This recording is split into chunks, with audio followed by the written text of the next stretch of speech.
Ja sam Marija Antoneta. Šta je? Šta je? Sigurno se niste pripremili da ću biti večeras ovde sa vama. Misle oni, otkud ona ovde na našem otvaranju večeras? A mnogi se najverovatnije pitaju, otkud joj glava? Da. Vi ste izgleda učili samo jednu verziju istorije. Ali život je mnogo, mnogo drugačiji. Da. Isto tako su sedeli i onda. Stajali. Poređani jedno pored drugoga.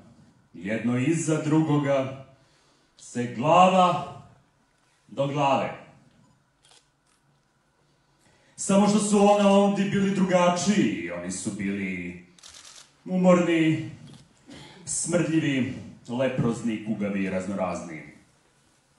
230 godina kasnije vi izgledate mnogo, mnogo drugačije.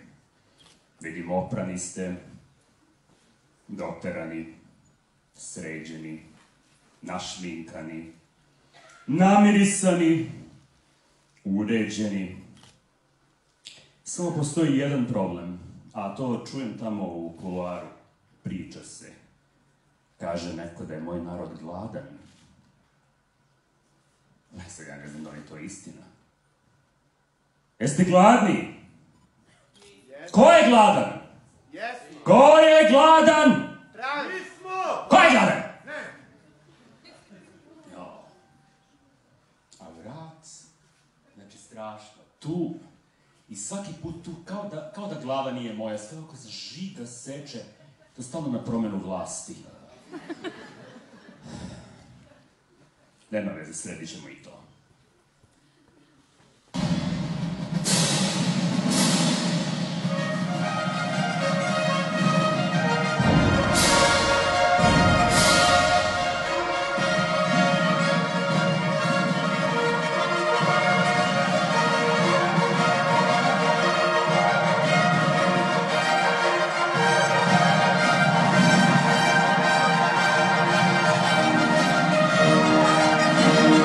Glavni cilj svakog društva je opšte blagostanje.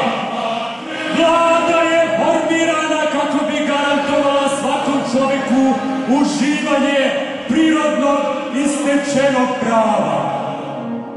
Ova prava su jednakost, sloboda, bezbednost i pravo na svojinu.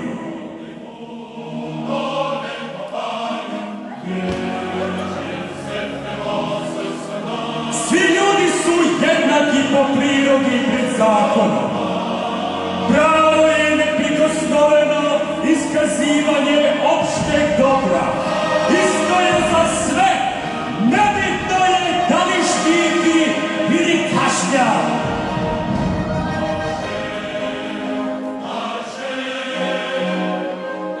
Svi stanovnici imaju jednaka prava prilikom zapošljavanja kako u javnom, tako i u privatnom sektoru.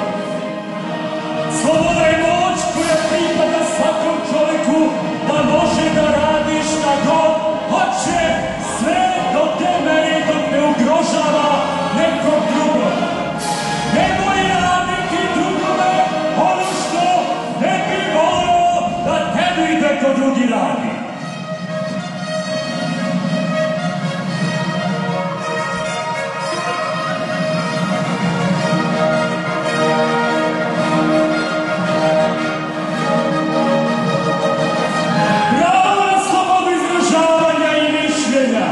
Putem štampe ili oralno, pravo na slobodu mirnog okupljanja i pravo na slobodu veroispovesti ne može biti za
prilagođavaju svoj ustav.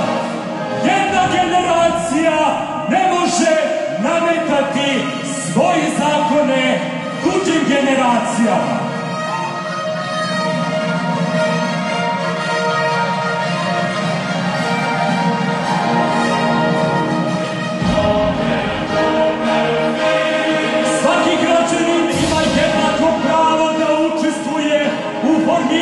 Zakona, kako u izboru onih koji će te zakone